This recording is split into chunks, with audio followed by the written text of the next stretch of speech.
السلام علیکم۔ لکھاری آن لائن میگزین میں خوش آمدید۔ حاضر ہیں جی ناول سراب زیست، قسط نمبر 10، رخسار کی قلم سے لکھی گئی۔ آج بادشاہ کی موت کو ایک ہفتہ ہو چکا تھا۔ اس ایک ہفتے میں بہت کچھ بدل گیا تھا۔ ان کے گھر کا ماحول، گھر میں ہر وقت خاموشی چھائی رہتی تھی، جیسے سب کچھ بادشاہ کے جانے کے بعد کہیں دب سا گیا ہو۔ زینب نے بمشکل خود کو سنبھالا اور اپنا کالج جانا شروع کیا، کیونکہ گھر میں رہ کر اسے پاشا کی کمی زیادہ محسوس ہوتی تھی۔ جویریہ بھی ان کے بعد جیسے اکیلی پڑ گئی تھی۔ وہ بس اب چپ چاپ رہنے لگی تھی۔ آئرہ تو شروع سے ہی کم بولتی تھی، پاشا کے بعد وہ بھی مایوس ہو گئی۔ ریان تو ہوتا ہی تقریباً گھر سے باہر تھا، پر پھر انسان جہاں بھی ہو باپ کی کمی تو محسوس ہوتی ہے۔ جاتا گھر کا ایک فرد ہے، لیکن وہ ایک فرد اپنے ساتھ گھر کے سبھی افراد کو لے جاتا ہے۔ سب جیسے تیسے کر کے اپنی زندگی گزار رہے تھے، لیکن مانور، اس کی زندگی تو جیسے کہیں رک سی گئی تھی۔ کیا زندگی بھی کبھی رکتی ہے؟ نہیں، زندگی نہیں رکتی، انسان رک جاتا ہے۔ پتہ ہے کب؟ جب وہ تھک جاتا ہے، گر جاتا ہے، ٹوٹ جاتا ہے، تب وہ رک جاتا ہے، اور پھر وہ بس یہ چاہتا ہے کہ وہ رک جائے۔ بس یہیں، ایسے ہی جب انسان ٹوٹ جاتا ہے تو سب خواب، خواہشات کرچی کرچی ہو جاتے ہیں۔ جب وہ ٹوٹتا ہے تو اس کے اندر جینے کی خواہش ختم ہو جاتی ہے۔ پر کیا زندگی ایسے جی جاتی ہے؟ نہیں، بالکل نہیں۔ انسان میں ہم جب تک ٹوٹتے نہیں، ہم زندگی کو سمجھتے نہیں۔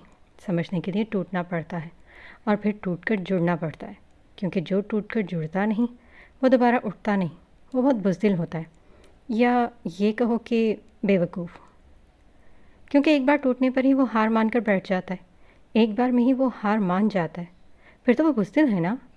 انسان وہ ہے جو ٹوٹ کر جڑے اور پھر دوبارہ اٹھ کھڑا ہو، دوبارہ خود کو تیار رکھے کہ زندگی میں آنے والی ہر تکلیف، ہر آزمائش کو وہ فیس کرے گا، اور وہی ایک مضبوط انسان ہے۔ مانور کو کھانا دے آئی تم؟ جی امی، مگر اس نے کھانا کھانے سے انکار کر دیا۔ تم اصرار تو کرتی نا۔ میں نے کیا تھا امی، پر اب جانتی ہیں مانور اپنی بات کی کتنی پکی ہے۔ اگر ایک بار اس نے انکار کر دیا، مطلب اصرار کی کوئی گنجائش نہیں۔ آئرہ نے جوس گلاس میں نکالتے ہوئے کہا۔ جویریہ نے کھانے کی طرف اپنے بڑھائے ہوئے ہاتھ پیچھے لے لیے۔ امی آپ کھانا کھائیں نا؟ آئرہ نے اسے دیکھا، وہ کھانا نہیں کھا رہی تھی۔ کیا ماں کے حلق سے نوالا اترے گا جب اس کے بچے بھوکے ہوں؟ جویریہ کی بات پر آئرہ انہیں دیکھتی رہی۔ ان کی آنکھوں میں نمی تھی۔ پاشا کی موت کے بعد وہ مانور کی بے رخی سہ نہیں پا رہی تھی۔ امی اب پریشان نہ ہوں، تھوڑا وقت لگے گا، پر سب ٹھیک ہو جائے گا۔ آئرہ نے ان کے کندھے کو تھپ تھپاتے دلاسا دیا۔ آج تم پھر لیٹ آئی ہو؟ جویریہ زینب سے مخاطب ہوئی، جو ابھی کالج سے واپس آئی تھی۔ بیگ چیئر پر رکھ کر وہ دوسری چیئر پر بیٹھ گئی۔ میں خود لیٹ نہیں آتی امی، ہو جاتا ہے، اور میں نے آپ کو بتایا تھا نا، 2-3 دن سے ہماری ایکسٹرا کلاسز چل رہی ہیں۔ زینب نے نارمل انداز میں کہا، جوس گلاس میں ڈالنے لگی۔ تمہارے ابا کو پسند نہیں تھا تمہارا گھر سے دیر سے آنا؟ اس بار جویریہ کی آواز میں نرمی تھی۔ زینب نے گہرا سانس لیا۔ میں کوشش کروں گی جلدی آنے کی۔ اس نے جوس کا گلاس منہ سے لگایا۔ آپ ہی نہیں آئی؟ زینب نے نظریں اٹھائے جویریہ کو دیکھا اور پھر آئرہ کو۔ نہیں، جویریہ نے بتایا۔ زینب اچانک چیئر سے اٹھ کھڑی اور سیڑھیوں کی طرف بڑھنے لگی۔ کہاں جا رہی ہو زینب؟ کھانا کھاؤ۔ جویریہ فکر مندی سے نظروں سے انہیں جاتا ہوا دیکھ رہی تھی۔ آتی امی، آپ ہی سے مل آؤ، زینب بغیر مڑے اونچی آواز میں بولی۔ سیڑھیاں عبور کر کے وہ اوپر والے پورشن میں آئی۔ قدم بڑھاتے اس نے دروازے کا نوب گھمایا اور پیچھے کی طرف ہوئی۔ یقیناً کمرہ آج بھی لاک تھا۔ چند قدم بڑھا کر اس نے شیلف کے پاس بڑی چابی اٹھائی اور دروازہ کھولا۔ پورا کمرہ روشن تھا۔ اس نے پورا کمرہ تلاشا، مانور کہیں نہیں نظر آئی۔ باتھ روم کی طرف بڑھی، اس نے دروازہ ناک کیا۔ جواب نہ ملنے پر اس نے دروازہ کھولا۔ وہ وہاں بھی نہیں تھی۔ اس کی نظر سامنے پڑی، جہاں وہ ٹیرس میں چیئر پر بیٹھی تھی۔ پاؤں کو ایک ساتھ جوڑے، وہ خود میں سمٹی ہوئی کوئی بچی لگ رہی تھی۔ زینب آگے بڑھ کر اس کے سر پر آ کھڑی ہوئی۔ البتہ مانور کا چہرہ دوسری جانب تھا، جہاں نیچے سے پورا لان واضح ہو رہا تھا، اور زینب کی طرف اس کی پیٹھ تھی۔ وہ محسوس کر چکی تھی کہ کوئی اس کے کمرے میں داخل ہوا ہے، پر اس نے دیکھنے کی زحمت نہیں کی تھی۔ آپ ہی، آخر کب تک ایسا رہے گا؟ اس نے جیسے بے بسی سے کہا۔ ہاں، وہ تنگ آ چکی تھی اپنی بہن کو اس طرح دیکھ کر۔ وہ ایسی تو نہیں تھی۔ آپ ہی، وہ نیچے اس کے پاؤں میں آ کر بیٹھی۔ مانور نے کوئی رد عمل نہ دیا۔ ہم آپ کو اس طرح سے نہیں دیکھ سکتے آپ ہی، آپ نے خود کو ایک کمرے میں بند کر لیا ہے۔ نہ باہر نکلتی ہیں نہ کھانا کھاتی ہیں۔ یہ سب کب تک چلے گا؟ کیا یہ سب کرنے سے ابا واپس آ جائیں گے؟ کیا ہمیں دکھ نہیں ہے ابا کے جانے کا؟ کیا امی کو دکھ نہیں ہے جو دن رات ان کے لیے روتی ہیں؟ وہ تو اکیلی پڑ گئی ہیں، پر پھر بھی آپ ہی سب نے خود کو سنبھال لیا، کیونکہ ہمارے پاس اور کوئی حل نہیں ہے۔ آپ کے اس طرح کمرے میں رہنے سے کچھ نہیں ہوگا، کچھ نہیں۔ آپ کو کیا لگتا ہے دو باپ کو ہے؟ ہاں، نہیں، آپ ہی دکھ سب کو ہے۔ مانور اس کی باتیں سن رہی تھی۔ اس کے ادا کیے گئے آخری جملے پر وہ سیدھی ہوئی۔ اپنے پاؤں زمین پر رکھ کر اس نے ایک نظر زینب پر ڈالی جو اس کے قدموں میں بھیگی آنکھیں لیے بیٹھی تھی۔ وہ صوفے سے اٹھ کھڑی ہوئی، اس کے ساتھ زینب بھی اٹھ کھڑی ہوئی۔ کیا کہہ رہی ہو تم زینب؟ ہاں، میرا اور تم سب کا دکھ ایک جیسا ہے۔ جتنا دکھ مجھے ہے اتنا ہی تم لوگوں کو ہے۔ کیا واقعی؟ مانور سخت لہجے میں اس کی آنکھوں میں آنکھیں ڈالے پوچھ رہی تھی۔ زینب بس اسے دیکھی گئی، جیسے جاننا چاہ رہی ہو کہ وہ کیا کہنا چاہتی ہیں۔ کیا تم میری طرح ابا کو ہنستا ہوا چھوڑ کے گئی تھیں؟ کیا تم میری طرح باہر تھیں؟ کیا تم نے ابا سے باتیں نہیں کی تھیں؟ کیا تمہیں ابا کی طبیعت کے بارے میں کوئی علم نہیں تھا؟ کیا تم نے میری طرح ابا کے اپنے خوشی کے دن پر ابا کا جنازہ دیکھا تھا؟ آخری جملے میں ماہنور کی زبان لرز گئی تھی، آنکھیں بھری ہوئی تھیں۔ باہر دروازے پر کھڑی جویریہ کا جسم کانپا تھا۔ اس نے آنکھیں بند کی، ہاتھوں میں پکڑی ٹرے اس نے سائڈ ٹیبل پر رکھی اور صوفے پر بیٹھ گئی۔ وہ تو نہ جانے کتنی ہمت جمع کر کے اس کے لیے کھانا لے کر آئی تھی، پر اس کی باتیں انہیں ہمت نہ ہوئی اس کا سامنا کرنے کی۔ وہ غلط نہیں تھی، اس کی تکلیف زیادہ تھی۔ جویریہ کو بہت افسوس ہوا تھا۔ کاش انہوں نے زینب کی بات مان کر ماہنور کو پراشا کی طبیعت کے لیے بتایا ہوتا۔ میرا دکھ تم نہیں سمجھو گی، کوئی نہیں سمجھے گا، کوئی نہیں۔ سب نے غلط کیا میرے ساتھ، یہاں تک کہ ابا نے بھی۔ جن سے میں طبیعت کا پوچھتی تو وہ آسانی سے جھوٹ بولتے تھے کہ کوئی مسئلہ نہیں ہے، سب ٹھیک ہے۔ اور امی سے تو یہ مجھے توقع نہیں تھی، انہیں تو مجھے بتانا چاہیے تھا نا۔ کیوں نہیں بتایا؟ کیوں مجھے ہر چیز سے محروم رکھا؟ کیا میں باہر جا کر اتنی پرائی ہو گئی تھی؟ وہ روتے ہوئے شکایت کر گئی۔ آنسو گالوں پر بہہ چکے تھے۔ اب وہ آ کر بیڈ پر بیٹھی جہاں چہرہ دونوں ہاتھوں میں دیا وہ سسکیاں لے کر رو رہی تھی۔ جویریہ باہر صوفے پر اپنے سر پر ہاتھ رکھے بیٹھی اپنی بیٹی کی سسکیوں کی آواز سن رہی تھی۔ آنکھیں ان کی بھی بھیگی ہوئی تھیں۔ بمشکل خود کو ہمت دے کر وہ اٹھ کھڑی ہوئی اور کمرے میں داخل ہوئی۔ سامنے مانور اپنا چہرہ ہاتھوں میں چھپائے رو رہی تھی۔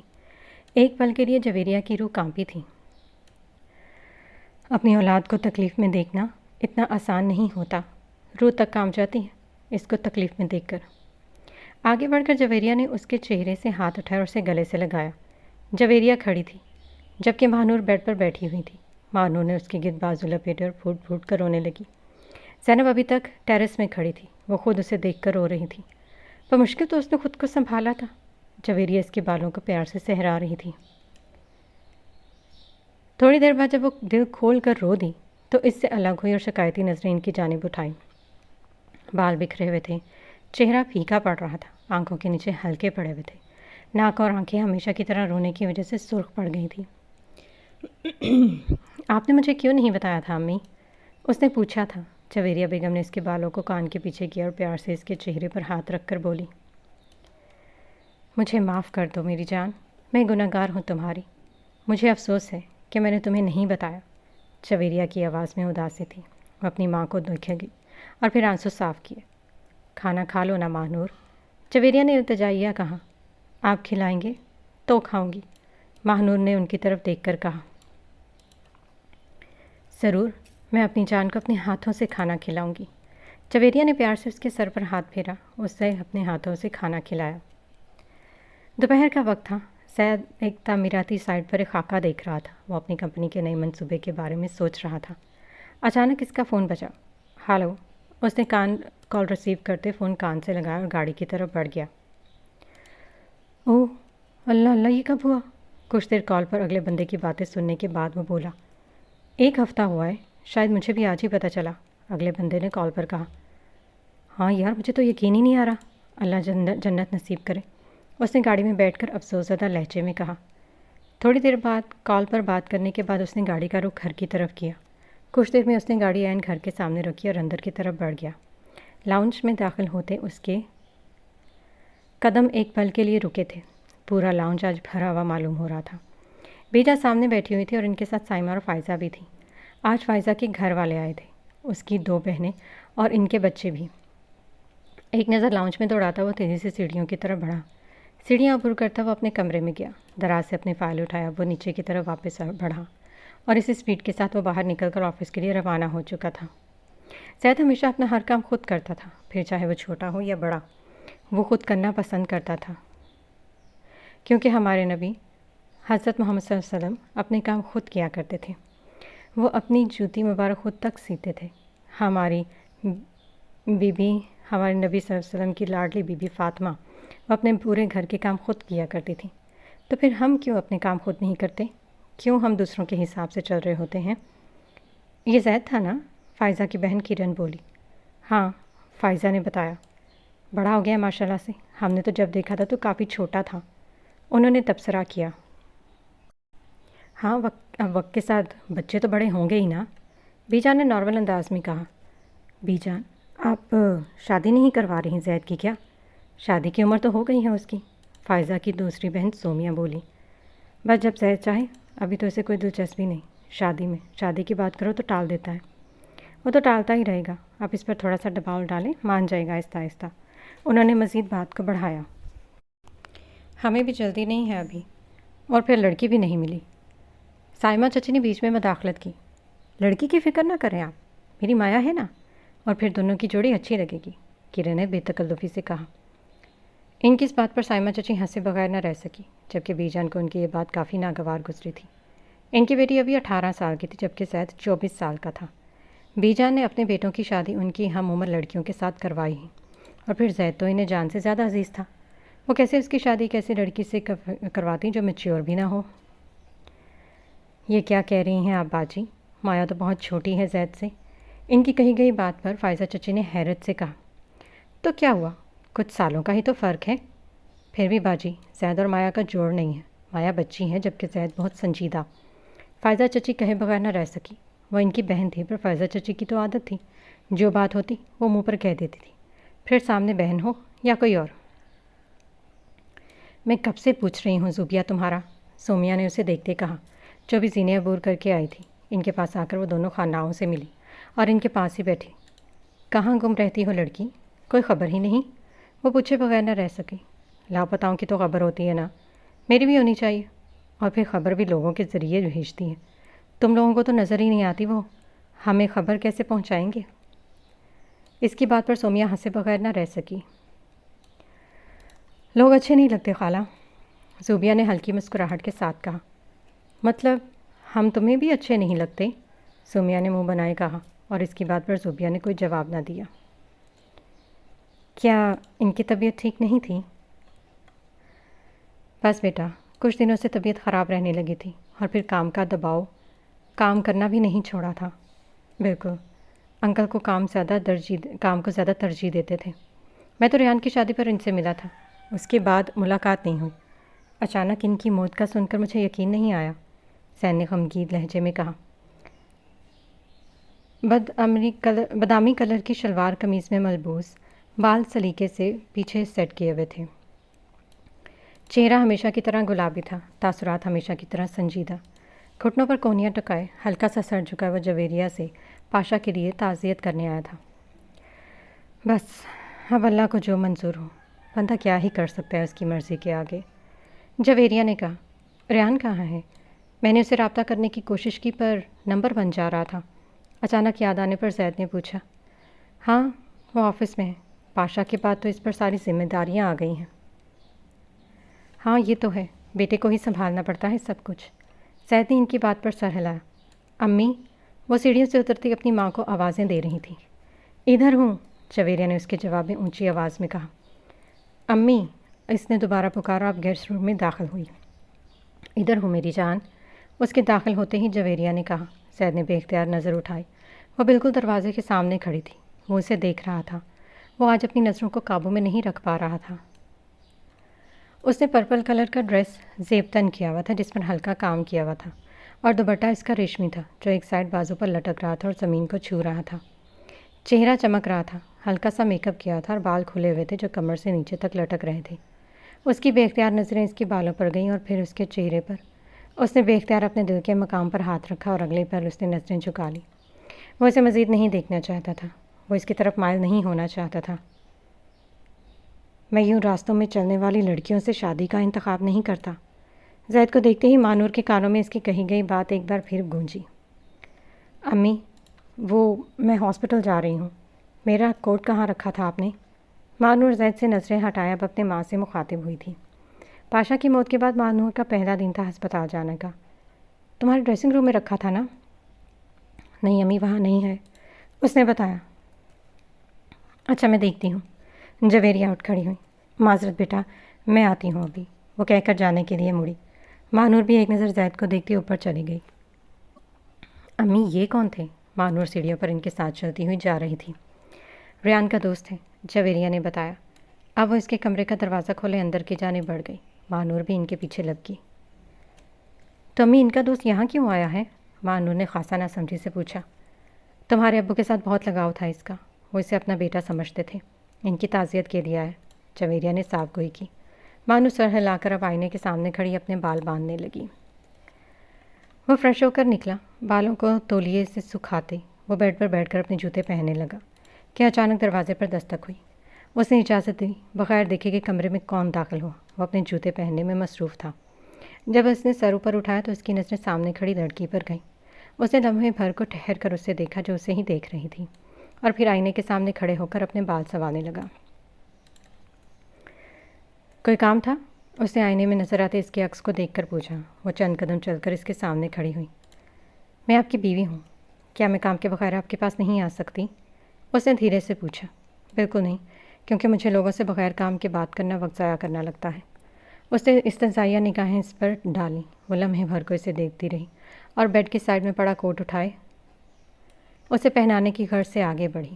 کبیر نے ایک نظر دیکھا اور پھر اس نے اسے کوٹ پہنایا۔ آئندہ میرے پاس آنے کی کوشش مت کرنا، اس نے اپنا کوٹ ٹھیک کرتے اس کی آنکھوں میں دیکھ کر کہا۔ وہ اسے ایسے ہی دیکھ رہی تھی، اس کی ہر کوشش ناکام ہو رہی تھی۔ آپ ایسے کیوں ہیں؟ کیونکہ میں کبیر ہوں اور میں ایسا ہی ہوں، وہ سنجیدہ تاثرات لیے بولا۔ اگر آپ میرے ساتھ رہنا ہی نہیں چاہتے پھر اس رشتے کا کیا فائدہ؟ آپ مجھے طلاق دے دیں، اتنا بے غیرت نہیں ہوں، یا پھر مجھے اپنی بیوی تسلیم کر لیں، اس نے اصرار کیا۔ اتنا بے وقوف نہیں ہوں، وہ ہلکا سا مسکرایا۔ تو پھر آپ کیا چاہتے ہیں؟ اس کا لہجہ بیزاری سے بھرپور تھا۔ یہی کہ بکواس بند کرو اور دفع ہو جاؤ میرے کمرے سے، وہ غصے میں چلا گیا تھا، چلا کر کہا۔ اچانک اس کے چلانے پر وہ سہم گئی، اس کے تاثرات کو بدلنے میں وقت نہیں لگتا تھا۔ آپ کیوں کر رہے ہیں میرے ساتھ ایسا؟ آپ میری زندگی کیوں برباد کر رہے ہیں؟ وہ روتے ہوئے اس سے پوچھ رہی تھی۔ کبیر نے دھیرے سے اپنی گردن کو سہلایا، جیسا غصہ برداشت کرنے کی کوشش کر رہا ہو۔ اسے سخت چڑ تھی لڑکیوں کے رونے سے۔ جو کرے گا وہ بھرے گا، سنا ہے؟ وہ اس کے قریب آ کر کھڑا ہوا، ایک بازو اس کے کندھے پر رکھ کر کھڑا تھا وہ۔ تمہارے باپ نے تنگ آ کر تمہیں میرے سر پر تھونک دیا، پتہ ہے کیوں؟ کیونکہ تمہارا باپ بے غیرت تھا، وہ اس کی آنکھوں میں دیکھ کر کہہ رہا تھا۔ پہلے فل عیاشی کروائی بیٹی کو، اور پھر جب بیٹی بگڑ گئی تو زبردستی دوسروں کے حوالے کر دیا۔ کیا یہ فرائض ہوتے ہیں باپ کے؟ وہ اس سے دور ہو کر جیب میں ہاتھ ڈالے سنجیدگی سے اسے پوچھ رہا تھا، پر وہ خاموشی سے آنکھوں میں آنسو لیے اسے دیکھ رہی تھی۔ اس کے پاس الفاظ نہیں تھے۔ سامنے کھڑا شخص غلط نہیں بول رہا تھا۔ میں تمہیں طلاق نہیں دے رہا، کیونکہ میرے لیے میری عزت سے بڑھ کر کچھ نہیں۔ جیسے تمہارے حال ہے، آج طلاق ملنے پر کل جا کر تم اپنے اس عاشق کے ساتھ شادی کر لو، ہوگا کیا؟ میری عزت پر ٹھپا کہ کبیر کی بیوی ایسی تھی، اور یہ میرے لیے ناقابل برداشت ہے۔ میں تمہیں کاٹ کر زمین میں گاڑ سکتا ہوں، پر تمہیں طلاق کبھی نہیں دوں گا، یاد رکھنا۔ وہ انگلی اٹھائے اسے وارن کرتا کمرے سے باہر نکل گیا۔ شام کا وقت تھا، سورج غروب ہونے کا تھا، ہر طرف اندھیرا پھیلنے لگا تھا۔ پرندے اپنے گھروں کے لیے روانہ ہو چکے تھے۔ جنوری کا مہینہ تھا، لاہور میں ٹھنڈ طاری تھی۔ گھر کے سامنے گاڑی آ کر رکی۔ وہ گاڑی سے نکلی، بھوری شلوار قمیض، گلے میں لپٹا گلابی اسکارف، سفید کوٹ بازو پر ڈالے وہ اندر کی طرف بڑھی۔ عالیشان قصر میں وہ خوبصورت نوجوان لڑکی ہاسپٹل سے ابھی لوٹ کر آئی تھی۔ لاؤنج میں داخل ہو کر اس کے قدم رکے۔ سامنے ایک صوفے پر اس کی ماں بیٹھی تھی۔ ان کے ساتھ والے صوفے پر ایک اعلیٰ شخصیت ٹانگ پر ٹانگ چڑھائی روب سے بیٹھا تھا۔ جویریہ کا چہرہ خاصا پریشان اور بوجھل معلوم ہو رہا تھا۔ ان سے تھوڑا فاصلے پر آئرہ زینب کے ساتھ ان کے کندھوں کے گرد ہاتھ لپیٹے کھڑی تھی۔ دونوں کے چہرے پر خوف زدہ اور پریشان تھے۔ مانور کچھ پل کھڑی رہی، پھر آگے بڑھائی۔ اب فیصلہ آپ کے ہاتھ میں، آپ کیا کرتی ہیں؟ دیکھیں بیٹا، ہم سمجھ سکتے ہیں آپ کے ساتھ بہت غلط ہوا، اور مجھے شرمندگی ہے کہ میرا بیٹا جویریہ اتنی شرمندہ تھی کہ اس میں بولنے کی ہمت نہ تھی۔ السلام علیکم، ماہنور نے سلام کیا۔ وعلیکم السلام، سامنے بیٹھے شخص نے بے حد تحمل سے جواب دیا۔ ماہنور نے ایک نظر اسے دیکھا، پھر اپنی امی سے متوجہ ہوئی۔ کیا ہوا ہے امی؟ یہ کون ہے؟ مجھ سے پوچھو، میں بتاتا ہوں کہ میں کون ہوں۔ اسے نظریں اٹھائے ماہنور کو دیکھا اور پھر اس کا سر سے لے کر پیر تک جائزہ لیا۔ ماہنور نے گہری نظروں سے اسے دیکھا لیکن کچھ نہ کہا۔ اچانک وہ صوفے سے اٹھ کھڑا ہوا اور اپنے قدم ماہنور کی جانب بڑھائے۔ جویریہ بھی اس کے ساتھ پریشانی کے عالم میں کھڑی تھی۔ وہ اس سے چند قدم کے فاصلے پر رکا۔ بتاؤ میں کون ہوں؟ اس نے کہا۔ ماہنور نے اسے سوالیہ نظروں سے دیکھا۔ یہ جو تمہاری بہن ہے نا؟ اس نے دور کھڑی آئرہ کی طرف اشارہ کے ساتھ زینب کی طرف اشارہ کیا۔ ماہنور نے اس کے ہاتھ کے اشارے کی طرف دیکھا اور پھر اس شخص کے اگلے الفاظ سن کر اس کے بے اختیار گردن موڑ کر اسے دیکھا۔ اس کا ہونے والا شوہر، وہ کہتے وقت ہلکا سا مسکرایا تھا۔ ماہنور نے اسے چند پر دیکھا، اگلے ہی پل زوردار تھپڑ اس کے چہرے پر دے مارا۔ پورے گھر میں تھپڑ کی آواز گونجی تھی۔ جویریہ نے حیرت سے اپنا ہاتھ منہ پر رکھا۔ ایسی بکواس دوبارہ کرنے کی جرأت مت کرنا، اس نے انگلی اٹھائے اسے وارن کیا۔ سامنے کھڑے شخص نے اپنا غصہ ضبط کیا۔ یہ بات ماہنور کے لیے ناقابل برداشت تھی۔ وہ کیسے برداشت کر سکتی تھی کہ باہر کا کوئی بھی آدمی آ کر اس کی بہن کے لیے بات کرے؟ دوبارہ مجھ پر ہاتھ اٹھانے کی غلطی مت کرنا، کاٹ کر پھینک دوں گا۔ اس نے ہونٹوں کو دانتوں تلے دبایا، آنکھوں میں عجیب وحشت تھی۔ ماہنور نے حیرت سے اس کے چہرے کو دیکھا۔ معلوم ہو رہا تھا کہ سامنے کھڑے شخص کو یہ تھپڑ بہت ناگوار گزرا ہے۔ جویریہ نے آگے بڑھ کر ماہنور کو پیچھے کیا۔ میں جا رہا ہوں، مگر یاد رکھنا کہ چند دنوں میں واپس آئیں گا اور اس دن آپ کی بیٹی کو لے کر جاؤں گا۔ وہ سختی سے کہہ کر اپنی نگاہیں زینب پر چھوڑتا باہر نکل گیا۔ ماہنور اس کی پیٹھ کو تکتی رہی جب تک وہ نظروں سے اوجھل نہ ہوا۔ چند پر لاؤنج میں خاموشی تھی، پھر ماہنور بولی۔ امی، یہ کون تھا؟ جویریہ نے اس کے جواب میں کچھ نہ کہا۔ صوفے پر بیٹھ گئی جیسے سب کچھ ختم ہو گیا ہو۔ امی، وہ نیچے زمین پر ان کے پیروں میں گھٹنوں کے بل بیٹھی۔ تمہارے بھائی کی غلطی تمہاری بہن پر پہاڑی پڑی ہے۔ یہ آپ کیا کہہ رہی ہیں امی؟ اس نے کہا کہ اگر ہم اس کا زینب سے نکاح نہیں کروائیں گے تو وہ ہماری عزت مٹی میں ملا دے گا۔ امی، یہ کیا کہہ رہی ہیں آپ؟ مجھے کچھ سمجھ میں نہیں آ رہا۔ یہ شخص کون تھا؟ اس نے آخر تنگ ہو کر پوچھا۔ ریان جہاں لندن میں کام کرتا تھا وہاں اس شخص کی بہن بھی کام کرتی تھی۔ ریان اور اس کی بہن جیا بہت اچھے دوست تھے۔ دوستی پیار میں بدل گئی اور شاید یہ پیار صرف یک طرفہ تھا۔ اس نے ریان کو پرپوز کیا تو ریان نے اس کا پرپوزل ریجیکٹ کر دیا اور اس سے رابطہ ختم کر دیا۔ اس لڑکی نے خودکشی کر لی اور ریان یہاں واپس لوٹ آیا۔ اس کے بھائی کو جب یہ سب کچھ پتہ چلا تو وہ ریان سے ملنے آیا تھا اس کی شادی کے دن، اور اسی دن اس نے زینب کو دیکھا اور آج وہ کہہ رہا تھا کہ وہ زینب سے شادی کرے گا۔ ہماری رضامندی ہوئی تو بہتر، ورنہ زبردستی جویریہ نے وہی سب بتایا جو اس شخص نے بتایا تھا۔ ماہنور ساکت بیٹھی رہی، گویا سب کچھ ختم ہو گیا ہو۔ ماہنور نے گردن موڑ کر سامنے کھڑی زینب کو دیکھا جو پریشانی سے سب کچھ دیکھ رہی تھی۔ وہ چھوٹی تھی، معصوم تھی۔ اس نے ابھی دنیا میں کچھ دیکھا ہی نہیں تھا۔ آنسو حلق میں اٹک رہے تھے۔ آزمائش ختم نہیں ہوئی تھی۔ امی، وہ ایک دم کھڑی ہوئی۔ اس کے اس طرح اچانک اٹھنے پر جویریہ نے چونک کر اسے دیکھا۔ آپ پریشان نہ ہو، ایسا کچھ نہیں ہوگا، وہ صرف بکواس کر کے گیا ہے۔ بھائی ایسا نہیں کر سکتے، اس نے یقین سے کہا تھا۔ یہ جھوٹ نہیں ہے آپی، زینب نے کہا، اور اپنے کندھوں سے آئرہ کا ہاتھ ہٹا کر وہ ماہنور کی طرف بڑھی۔ کیا مطلب؟ تمہیں کیسے پتا؟ اس نے چونک کر پوچھا۔ میں نے بھائی کی شادی پر دیکھا تھا انہیں، بھائی سے بات کرتے۔ جویریہ نے اپنا ہاتھ سر پر رکھا جیسے اب وہ اور نہیں سہ سکتی تھی۔ پاشا کی موت کا دکھ ختم نہیں ہوا تھا کہ یہ پریشانی؟ کچھ بھی ہو، جو کچھ بھی ہو، ہمیں اس سے کیا لینا دینا؟ آپ پریشان نہ ہو امی، کچھ نہیں ہوگا، وہ کچھ نہیں کر سکتا، ہم پولیس میں اس کی رپورٹ کروائیں گے۔ ماہنور نے سر ہلایا، نہ جانے وہ کس کو تسلی دے رہی تھی۔ وہ ہار نہیں مان سکتی تھی۔ کیا کہیں گے ہم پولیس کو؟ جویریہ نے تھکے ہوئے لہجے میں پوچھا۔ یہی کہ وہ شادی کے لیے زبردستی کر رہا ہے، اور پھر وہ جو بیان سنائے گا پولیس کو، ہماری عزت کا کیا خاک میں مل جائے گی، جس کو بنانے میں تمہارے باپ نے سالوں لگا دیے۔ تو امی آپ کیا چاہتی ہیں؟ بھائی کی غلطی کی وجہ سے ہم زینب کو سولی پر چڑھا دیں؟ مانور بولتے وقت اپنے آپ پر کنٹرول نہ کر پائی۔ بات اس کی بہن کی تھی، اس کی بہن کی زندگی تھی، وہ چپ نہیں رہ سکتی تھی۔ میں کب یہ کہہ رہی ہوں میری جان، یہ میں سے خود سے کیسے الگ کر سکتی ہوں؟ جویریہ نے زینب کے چہرے پر ہاتھ پھیرا، وہ اس کے سینے سے جا لگی۔ وہ بوجھل بوجھل لگ رہی تھی۔ وہ میچیور تھی، پر وہ شادی کے لیے تیار نہیں تھی، اور وہ تب جب ایسے حالات ہوں اور ایسا شخص جسے وہ پہلی بار دیکھ رہی ہو اور وہ اس سے بدلے کی خاطر شادی کر رہا تھا۔ پھر وہ بھی تو کسی کی بیٹی ہوگی نا، جس نے ریان کی خاطر خودکشی کی۔ اس کے ماں باپ اس کے بھائی پر کیا گزرا ہوگا؟ جویریہ نے دکھی لہجے میں کہا۔ مانور نے انہیں دیکھا۔ ہاں وہ ٹھیک کہہ رہی تھی۔ وہ چلتی ہوئی سیڑھیوں کی جانب بڑھی۔ ذہن اب ہر چیز سمجھنے سے قاصر تھا۔ پورے دن کی تھکی ہوئی تھی وہ۔ گھر آتے یہ سب، اب اس میں اور کچھ دیکھنے کی ہمت نہیں تھی۔ سب کچھ بکھرتا جا رہا تھا، کچھ بھی پہلے جیسے نہیں رہا تھا۔ پر کیا کچھ پہلے جیسا رہتا ہے؟ نہیں، کوئی چیز پہلے جیسے نہیں رہتی۔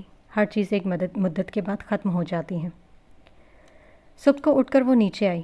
زینب کالج جا چکی تھی۔ جویریہ اور آئرہ ڈائننگ ایریا میں بیٹھے ناشتہ کر رہے تھے۔ وہ اپنا کوٹ چیئر پر رکھے ان کے ساتھ ناشتہ کرنے بیٹھ گئی۔ ریان کب آیا تھا رات کو؟ جویریہ بیگم نے کھانا کھاتے ہوئے آئرہ سے پوچھا۔ شاید کافی دیر کو آیا تھا، میں سو گئی تھی اور میرے پینڈ اٹھنے سے پہلے ہی پتہ نہیں کہاں چلے گئے۔ وہ اس کی بات کر رہے تھے جب ڈائننگ ایریا میں داخل ہوا۔ سلام کرتے آئرہ کے برابر والی چیئر پر بیٹھ گیا۔ مانو نے جو سینڈوچ کھانے کے لیے اٹھایا واپس پلیٹ میں رکھ دیا اور اپنی امی کو دیکھنے لگی جو ریان کو ہی دیکھ رہی تھی۔ اس نے گہرا سانس لیا۔ کیا ہوا ہے؟ اتنی خاموشی کیوں ہے؟ خیریت؟ اس نے سب کا جائزہ لیتے ہوئے پوچھا۔ آئرہ جو پلیٹ میں رکھے چاولوں کو صرف چمچ سے ہلا رہی تھی، مانور سر جھکائے پلیٹ میں رکھے اپنے سینڈوچ کو دیکھ رہی تھی۔ نظریں سینڈوچ پر مرکوز تھیں، سوچ نہ جانے کہاں تک سفر کر رہے تھے، اور جویریہ اسے ہی دیکھ رہی تھی۔ اذلان چودھری کون ہے؟ جویریہ نے پوچھا۔ ریان کے منہ میں ڈالا ہوا نوالا جیسے حلق میں اترنا مشکل ہو گیا۔ اس نے اپنی ماں کی طرف نظریں اٹھائیں۔ جیا چودھری، انہوں نے اور تصدیق دی۔ ریان نے گردن جھکائی، یعنی آج اصلیت سامنے آ چکی تھی۔ وہ چیئر سے اٹھ کھڑا ہوا۔ ریان، جویریہ نے سختی سے کہا اور اٹھ کر اس کے سامنے آ کھڑی۔ مانور اور آئینہ بھی چیئر سے اٹھ کھڑی ہوئیں۔ جویریہ نے ایک زوردار تھپڑ ریان کے چہرے پر دے مارا۔ مانور نے آنکھیں بند کی۔ ریان گردن جھکائے کھڑا تھا۔ کوئی اتنی ہمت نہ تھی کہ اپنی ماں سے نظریں ملا کر بات کر سکے۔ تمہیں شرم نہیں آئی؟ ایک بار بھی تم نے نہیں سوچا اتنا آسان تھا تمہارے لیے کسی کی زندگی کو اجاڑ دینا؟ جویریہ کا لہجہ حیرت سے بھرپور تھا۔ سامنے کھڑا شخص کچھ بول نہ پایا۔ اگر وہ تمہیں پسند نہیں تھی تو کیا ضرورت سے اس سے دوستی کرنے کی، اس کے ساتھ فرینک ہونے کی؟ امی، میں اس کے پاس نہیں گیا تھا، وہ خود آئی تھی۔ بالآخر اس نے سر اٹھایا، اپنی صفائی میں کچھ کہا تو جویریہ نے تعجب سے آنکھیں جھپکاتے اسے دیکھا۔ وہ تمہارے پاس آئی، وہ تو بے وقوف تھی، کم عقل تھی۔ ایسی ہی ہوتی ہیں عورتیں۔ پھر تم نے بھی موقع کا فائدہ اٹھایا، تم نے اس کے ساتھ وقت گزارا اور دل بھر گیا تو چھوڑ دیا۔ میں نے اس کا فائدہ نہیں اٹھایا۔ ہاں، میں مانتا ہوں میری غلطی ہے، مجھے اس کے ساتھ یوں وقت نہیں گزارنا چاہیے تھا۔ انفیکٹ مجھے اس سے دوستی تک نہیں کرنی چاہیے تھی۔ مجھے کیا پتہ تھا وہ میرے لیے اس طرح کی فیلنگز رکھتی ہے۔ ہمارے ہاں ایسا نہیں ہوتا ریان، لڑکے لڑکیوں سے دوستی نہیں کرتے۔ یہ گناہ ہے جس کی ایک وقت کے بعد ہمیں قیمت چکانی پڑتی ہے، اور اس وجہ سے ایک شخص کی جان گئی ہے، تمہاری وجہ سے، اور اس کی قیمت ہمیں چکانی ہے۔ تمہارے دشمن کی نگاہیں تمہاری بہن پر ٹکی ہیں۔ جویریہ صوفے پر بیٹھ گئی، آنکھیں بھیگی ہوئی تھیں۔ ان کے اندر کی حالت صرف وہی جانتی تھی۔ جس بیٹے پر اتنا اعتبار ہو وہ ٹوٹ جائے تو کیسا لگتا ہے؟ کسی کی موت کا ذمہ دار آپ کا اپنا خون ہو تو کیسا لگتا ہے؟ مستقبل میں ہونے والی چیزوں کے امکانات پہلے سے جان لے تو کیسا لگتا ہے؟ ویسا ہی جیسا اس وقت جویریہ کو لگ رہا تھا۔ اب تو پاشا بھی نہیں تھے، اب تو وہ اور اکیلی تھی۔ بھلا ان کے بچے ہوں، پر ماں کبھی اپنے دکھ اپنے بچوں کو بتا کر پریشان نہیں کرتی، کیونکہ اس کے پاس اس کا ہم سفر ہوتا ہے۔ پر اب جویریہ کے پاس پاشا نہیں تھا، وہ ان سے کوسوں دور چلے گئے تھے۔ نہیں امی، ایسا کچھ نہیں ہوگا، دیکھنا میں سب کچھ ٹھیک کر دوں گا۔ میں اس کی آنکھیں نکال لوں گا اگر اس نے میری بہنوں کی طرف نگاہ اٹھائی تو۔ وہ اپنی ماں کے گھٹنوں میں آ کر بیٹھا۔ کیا ٹھیک کرو گے تم؟ ہاں کیا تم جیا کو واپس لا سکتے ہو؟ کیا تم اس کے بھائی کو سمجھا سکتے ہو؟ کیوں جب اپنی بہنوں پر بات آ رہی ہے تو غیرت جاگ رہی ہے؟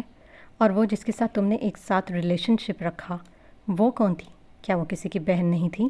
کیا وہ لڑکی نہیں تھی؟ کیوں دیکھا تم نے اس کی طرف؟ جویریہ نے اس کی آنکھوں میں دیکھ کر سخت لہجے میں کہا۔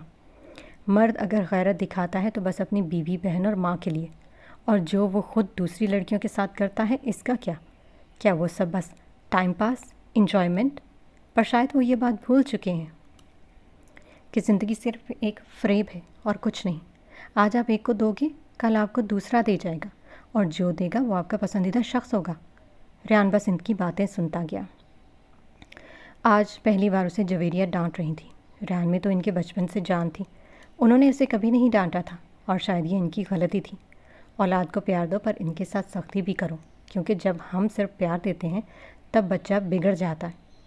جب ہم شروع سے بچے کی غلطی پر اسے نہیں ڈانٹتے بلکہ بچا کر چھوڑ دیتے ہیں، آگے چل کر وہی بچے پھر اپنی زندگی میں گناہوں کے پہاڑ کھڑے کر دیتے ہیں، کیونکہ انہیں صحیح اور غلط کا فرق نہیں بتایا جاتا۔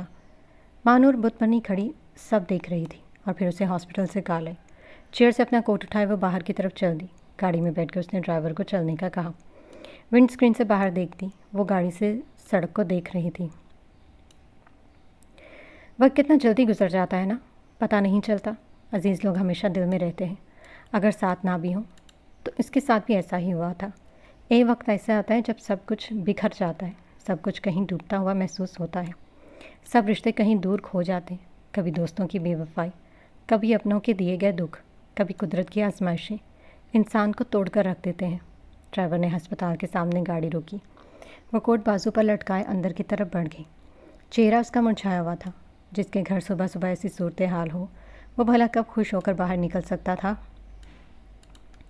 آج اس نے سیاہ فراک پہنی تھی جس کے گلے پر شیشوں کا کام ہوا ہوا تھا۔ فراک اس کے پیروں سے تھوڑا اوپر تھی، اس پر گولڈن پاجامہ، دوپٹہ حسب عادت اس نے اسکارف کی طرح گلے میں سیٹ کیا تھا۔ بال آگے سے اچھے سے سیٹ کیے ہوئے تھے اور پیچھے ڈھیلی چوٹی بندھی ہوئی تھی جو اس کی کمر تک لٹک رہی تھی۔ وہ لفٹ میں داخل ہوئی اور اوپر فلور پر جانے کے لیے بٹن پریس کرنے ہی لگی کہ کوئی اسپیڈ سے چلتا ہوا لفٹ میں داخل ہوا۔ مانور نے چونک کر اسے دیکھا جب آگے جھک کر اوپر فلور جانے کے لیے لفٹ کا بٹن دبا رہا تھا۔ بٹن دبا کر وہ سیدھا ہوا اور ایک نظر ساتھ کھڑی لڑکی کو دیکھا۔ بس ایک نظر دیکھتے اسے نظریں پھیری اور جیسے یاد آنے پر اس نے دوبارہ دیکھا تھا اسے۔ وہ وہی تھی، ہاں وہ مانور پاشا تھی۔ آپ انکل کی بیٹی ہیں؟ اس کے اس طرح پوچھنے والے انداز میں آئی برو اٹھائی تو مانور نے اسے پل بھر کے لیے ٹھہر کر دیکھا۔ شفاف سفید رنگت، سیاہ بال جو پیچھے کی طرف سیٹ تھے، ہلکی شیو، وہ اسے بغیر تاثر کے دیکھ رہا تھا۔ نہیں، میں اپنے باپ کی بیٹی ہوں۔ مانور نے ایک نظر اسے دیکھا اور پھر نظریں پھیر لیں۔ سید نے اسے ناسمجھی سے دیکھا اور کندھے اچکائے موبائل نکالے اسے دیکھنے لگا۔ لفٹ سے نکل کر وہ اپنے کیبن میں چلی گئی اور چیئر سے ٹیک لگائے آنکھیں موندی جیسے برسوں کی تھکی ہو۔ وہ بیٹھی ہی تھی کہ کسی نے دروازہ نوک کیا۔ اس نے اجازت دی اور وہ سیدھی ہوئی۔ میم، روم نمبر 4 میں پیشنٹ کی حالت کافی خراب ہو رہی ہے، نرس نے آ کر بتایا۔ ڈاکٹر کنیز کہاں ہے؟ وہی دیکھتی ہے نا اس روم کے پیشنٹ کو؟ مانور نے پوچھا۔ جی میم، پر وہ آج چھٹی پر ہے، پیشنٹ کی حالت زیادہ خراب ہو رہی ہے، پلیز آپ آ جائیں، اس نے پریشانی سے کہا۔ اوکے میں آتی ہوں۔ وہ اٹھ کھڑی ہوئی، اپنا کوٹ پہنے ہوئے اس کے ساتھ روم نمبر 4 میں داخل ہوئی اور دروازے پر ہی اس کے قدم رک گئے تھے۔ سنیرا، سید جو کھڑا اس کے چہرے کو پیار سے تھامے سمجھانے کی کوشش کر رہا تھا، وہ لڑکی جو ہر چیز سمجھنے سے قاصر تھی، بال چہرے پر بکھرے ہوئے تھے۔ اس کے ساتھ ایک دوسری لڑکی بھی کھڑی تھی جو اس کی حالت پر آنسو بہا رہی تھی اور اسے سنبھالنے کی کوشش کر رہی تھی۔ میں ایک بار اسے دیکھنا چاہتی ہوں بھائی، وہ روتے ہوئے زید کو دیکھ کر بول رہی تھی۔ یہ 2 سال اسے دیکھے بغیر کاٹے ہیں میں نے، ایسا لگتا ہے جیسے ایک عرصہ گزر گیا۔ میری آنکھیں تھک چکی ہیں اس کا انتظار کرتے کرتے۔ اسے کہو نا زوبی، اسے کہو صرف ایک بار، بس ایک بار زنیرا کو دیکھ لینے دے، پھر موت آ جائے تب بھی اس سے کوئی شکایت نہیں ہوگی۔ میں ایک بار اسے دیکھنا چاہتی ہوں، میں مرنے سے پہلے اسے دیکھنا چاہتی ہوں۔ وہ سسکیوں سے روتی زوبیہ سے التجا کر رہی تھی، اس کی آواز بھاری تھی، ہر گزرتے دن کے ساتھ روح تنگ ہوتی جا رہی تھی۔ زید اسے دیکھ رہا تھا، وہ اس کی بہن تو کہیں سے نہیں لگ رہی تھی۔ وہ زنیرا تو نہیں تھی، ہاں وہ بے بس تھا، وہ کچھ نہیں کر سکتا تھا۔ اس کے ہاتھ میں کیا تھا؟ کچھ بھی تو نہیں۔ وہ جو چاہتی تھی اسے لا کر نہیں دے سکتا تھا۔ وہ شخص اس کے لیے برا انتخاب تھا، وہ اس کے لیے اچھا نہیں بن سکتا تھا، وہ اسے ٹھیک بھی نہیں کر پا رہا تھا کیونکہ وہ ٹھیک ہونا نہیں چاہتی تھی۔ اس کے الفاظ سن کر مانور کی آنکھوں میں نمی اتر رہی، دل میں عجیب سا کرب محسوس ہوا۔ سامنے بیٹھی لڑکی اسے کوئی پاگل لگی تھی، اس کی حالت پر اسے بے حد ترس آیا۔